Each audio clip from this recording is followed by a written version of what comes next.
এই নতুন বছরে আমরা শিখব কিভাবে শরীরকে সুস্থ রাখতে হয়, কিভাবে মনকে শান্ত রাখতে হয়, কিভাবে নিজের ভেতরের শক্তিকে জাগিয়ে তুলতে হয়। যদি আপনি চান রোগ নয়, স্বাস্থ্য বেছে নিতে, ক্লান্ত জীবন নয়, এনার্জিতে ভরা জীবন পেতে, নিজের জন্য একটু সময় দিতে, তাহলে এই নতুন বছর হোক নিজের যত্ন নেওয়ার বছর।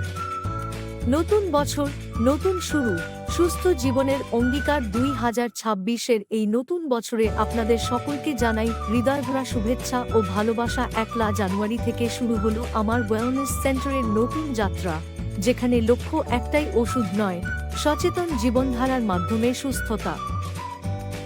যদি আপনি চান রোগ নয়, স্বাস্থ্য বেছে নিতে, ক্লান্ত জীবন নয়, এনার্জিতে ভরা জীবন পেতে, নিজের জন্য একটু সময় দিতে, তাহলে এই নতুন বছর হোক নিজের যত্ন নেওয়ার বছর। চলুন 2026-এ আমরা সবাই মিলে বলি, আমি আমার শরীর, মন ও জীবনের দায়িত্ব নিজেই নেব। সুস্থ থাকুন, সচেতন থাকুন, আর এই নতুন যাত্রায় পাশে থাকুন। Happy new year 2026।